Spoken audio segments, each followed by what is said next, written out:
Welcome to Euronews Tonight. Here are the headlines. After weeks of defending the besieged Azovstal steel plant in Mariupol, more than 260 troops are evacuated as Ukraine ends its combat mission. Brexit tension is back as the UK government announces its plan to overwrite parts of the trade deal it made with Brussels on Northern Ireland. Elon Musk's deal to buy Twitter remains on hold as the Tesla CEO says he may try to renegotiate for a lower price. And the masks are finally off. After a 2-year hiatus, the glitz and glamour of Europe's biggest film festival, Cannes, fully returns. Hello and welcome to the programme.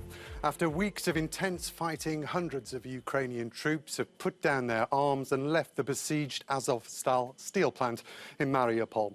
Russian military says 265 Ukrainian servicemen defending the plant, including 51 wounded, have, in their words, surrendered. Moscow says the injured will be taken to hospitals in Russia, but didn't specify where other soldiers will be held. However, Kyiv says there has not been a surrender. Instead, it's an evacuation. President Zelensky says he'll work to get his boys home and says Ukraine needs to keep its heroes alive. With the fight for Azovstal close to the end, Russia now controls huge swathes of Ukraine's coastline. The fall of Mariupol, if confirmed, will give Moscow a secure land bridge to Crimea and frees up troops to attack other positions. However, the fight to end this land bridge past Odessa towards the Russian-backed territory of Transnistria in Moldova is proving difficult for the Russian army. For more analysis on this, let's speak to our correspondent, Sasha Vakalina. Sasha, great to have you with us. 265 Ukrainian soldiers reported to have evacuated from the besieged steel plant in Mariupol today. But the picture is still very unclear, isn't it? What's going on exactly? It is indeed very unclear. Let's look at it from 3 points of view here. For the first thing we heard last night was actually the statement and the address by Azov, where they said that the entire Mariupol garrison was following orders to save lives. This was the statement by Azov itself. Then we heard from Ukrainian authorities, and this is when we heard about the evacuation. The idea of the evacuation was exactly as you said, as Zelensky said, to save the lives. And then we also heard that it was about the Azov performing their combat task, and the main goal now was to save their lives. What was that task? And that task was, in fact, buying some time for the rest of Ukraine to battle Russian forces and secure Western arms needed to withstand this invasion. And this is also how they managed to keep Russian forces there, not let them go further into Donbass, Donetsk region, and Zaporizhia region as well. Ukrainian authorities also said that what's going to follow this evacuation will be a swap. Well, there will be between Russia and Ukraine, and this had been agreed, according to Kyiv. Russia said last night at first, hours before the evacuation, they had reached an agreement to remove the wounded soldiers, calling it a humanitarian corridor. But then this afternoon, this statement has changed. As you said, they said that this is now a surrender. And in fact, it's also some of the Russian officials said that they could be tried or even executed as all fighters. MPs in Russia's State Duma said that they would propose new laws that would derail prisoner exchange for fighters who Moscow claims are terrorists, and they might now actually recognize them as terrorists. This is a completely different statement from Moscow compared to the one that we've heard yesterday. Also, we heard from Kyiv today that Ukrainian authorities do know how many more Ukrainian defenders are still in Mariupol. Not all of them were evacuated, not all of them were taken to the Russia-controlled territories, but they're not going to reveal how many of them are still in Azovstal, how many of them are still in Mariupol, because this is an ongoing situation and an operation that is being performed in different stages. It started yesterday, it's still on today, and Kyiv is not revealing the details on how long that will last. If Russia does get control of Mariupol, full control, and of course the coastline around that part of Ukraine, how significant is that in terms of the wider conflict? It is significant for Russia to be able to present that as the biggest city that Russian forces managed to take over ever since the war started on the 24th of February. Mariupol, before the war, that is a big city. This is 500,000 people. Of course, it is a completely different picture there now. More than 90% of Mariupol is absolutely destroyed.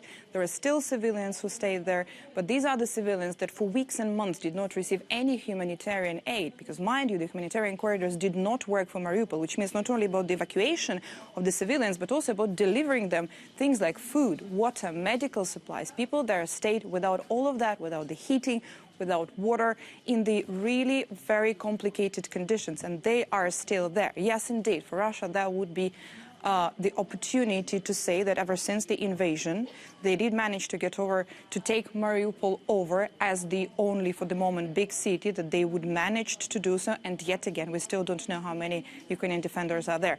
But in fact, we're talking about the place that hardly existed, with more than 20,000 civilians who were killed and who died in Mariupol.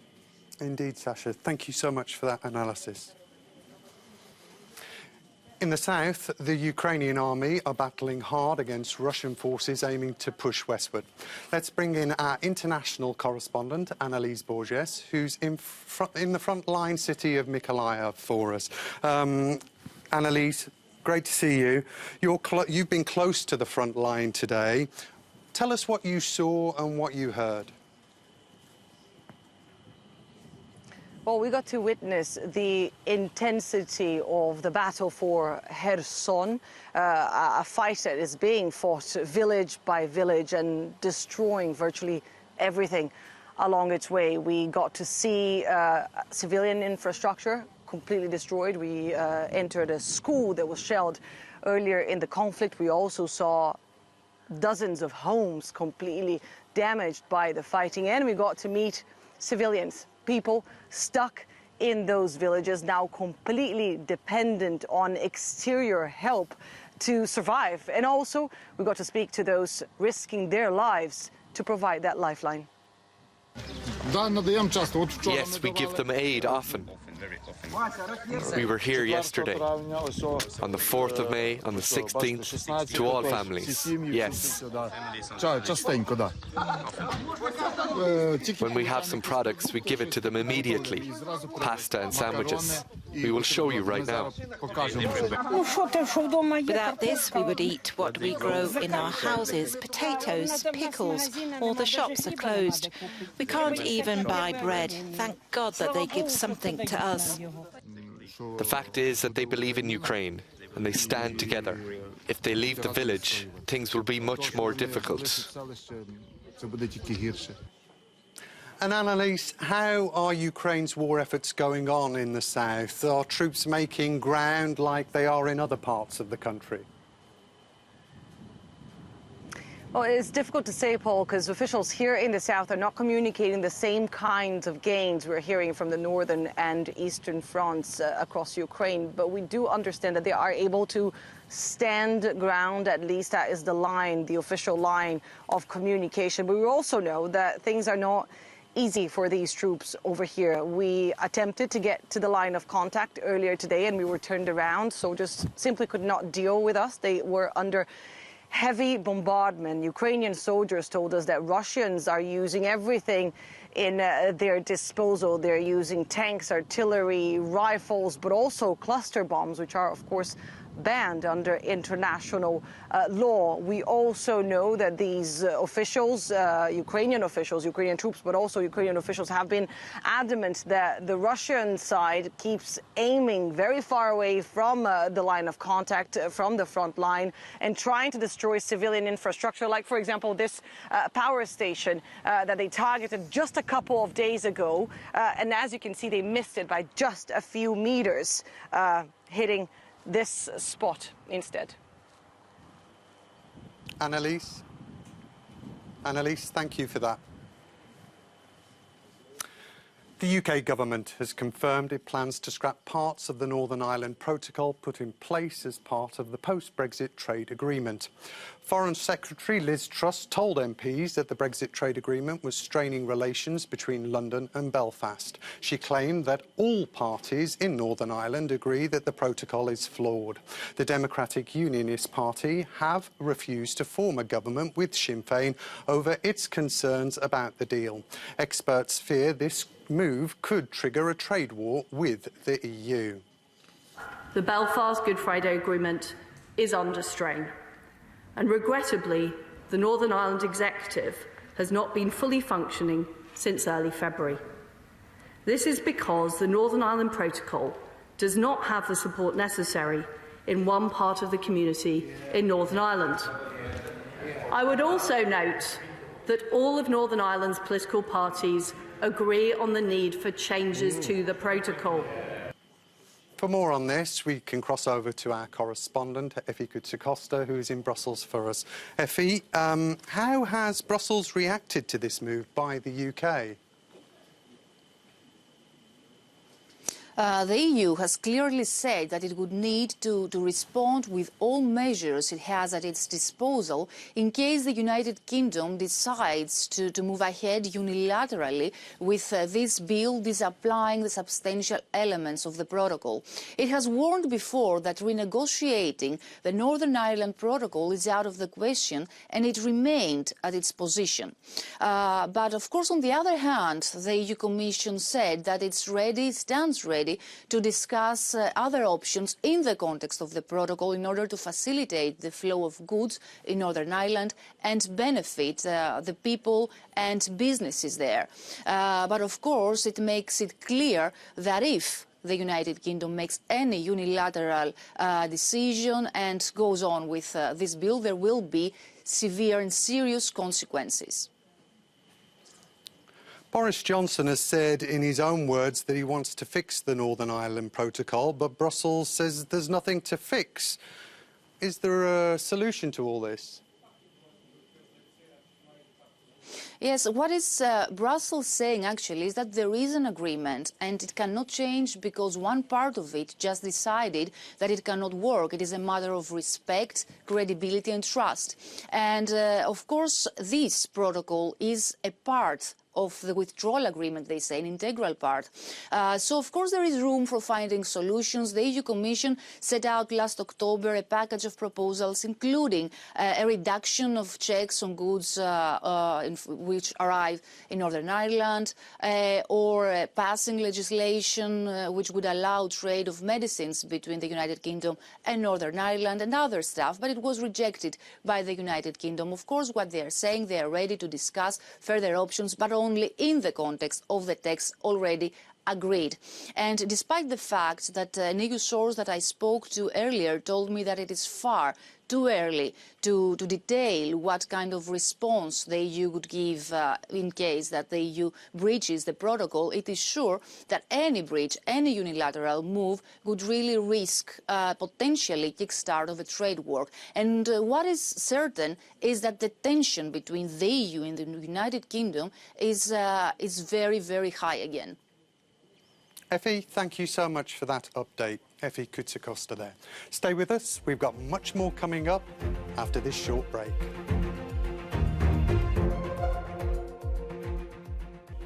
Welcome back. You're watching Euronews Tonight.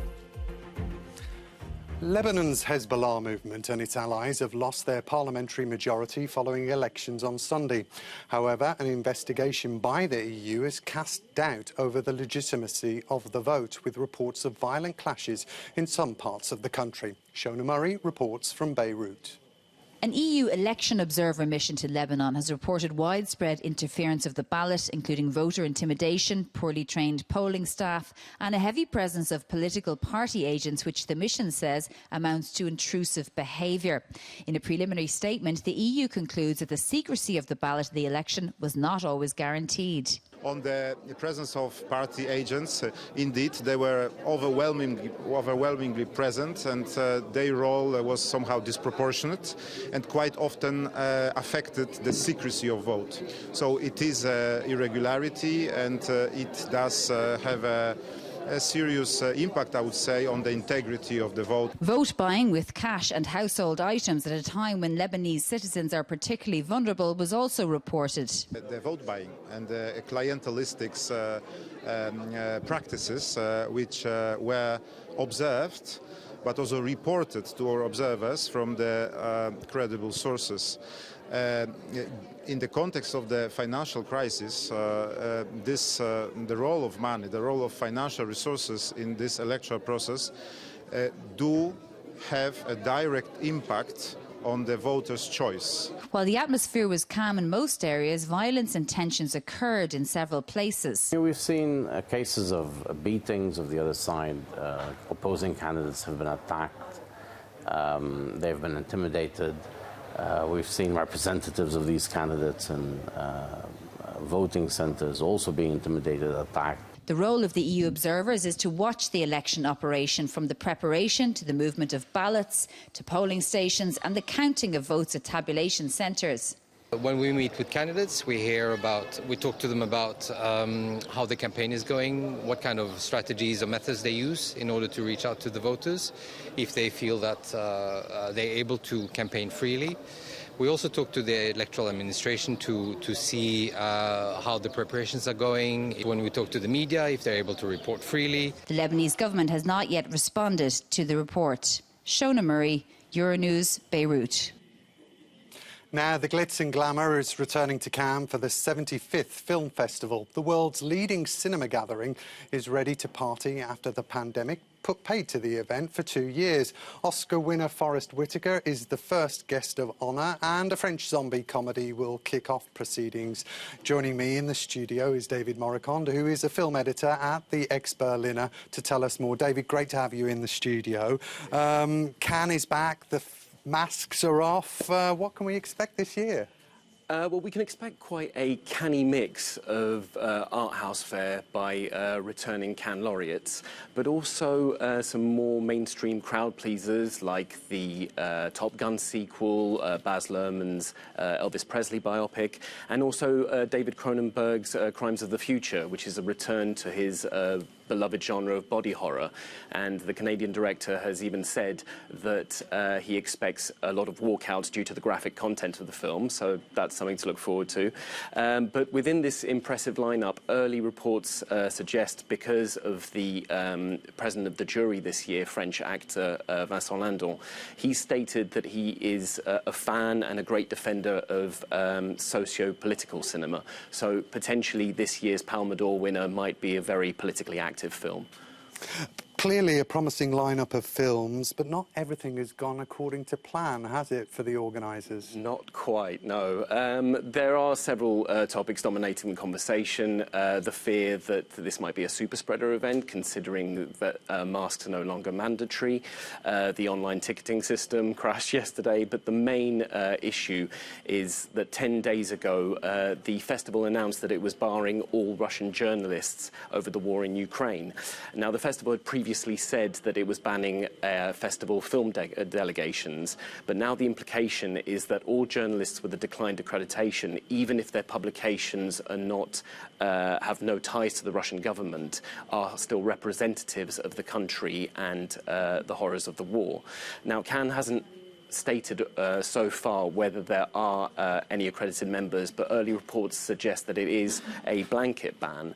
The festival did, however, release a statement saying that they support those who stand up against the war, who protest the war, and who embrace freedom of speech. But even this has landed the festival in a little bit of hot water, because there was a report published yesterday about censorship from the Cannes Film Festival. The festival head, Thierry Frémaux, in interviews has been censored. The interviews have been censored over issues of representation within the competition, and this has led to many questions and raised debate over freedom of speech and freedom of press in general. Leaving all that aside, all eyes on Tom Cruise tomorrow with his reprise of Maverick in Top Gun, nearly almost 40 years after the original. Pretty much, yes. It is one of the most eagerly awaited titles, and yes, he is very, very active at the moment, not only with the Mission Impossible films, but now with Top Gun. So we'll see whether the Cannes audience reacts to it. But early reports of certain screenings seem to say that it is a very, very good sequel. OK, David, thank you so much for that. David Morricon from Ex-Berliner magazine. Still to come on Euronews tonight, Matthew is in the cube. Elon Musk says he might try and renegotiate to buy Twitter at a lower price. We'll find out while the deal's on hold after the break.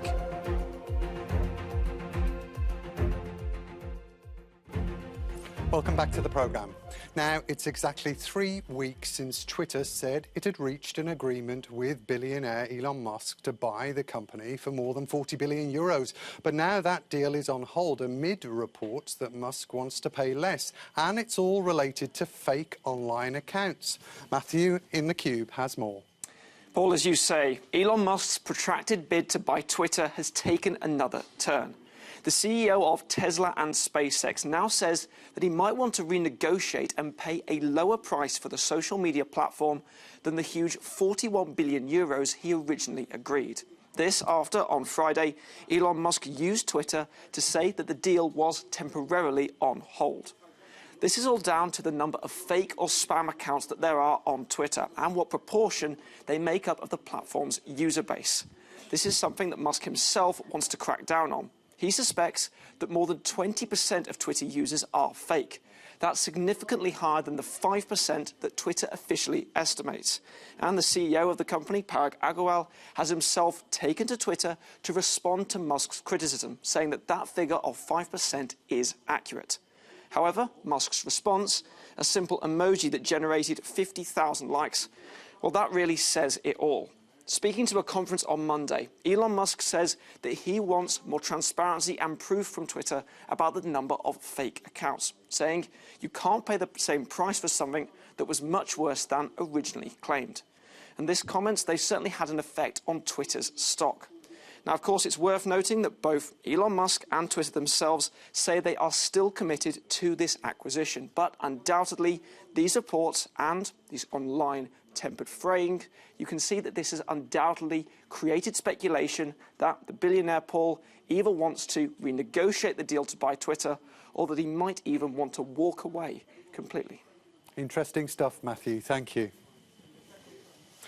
We leave you with a no comment from Magalan in Indonesia, where Buddhists celebrated Vesak Day with the launch of hundreds of lanterns into the night sky. Thank you for watching Euronews Tonight.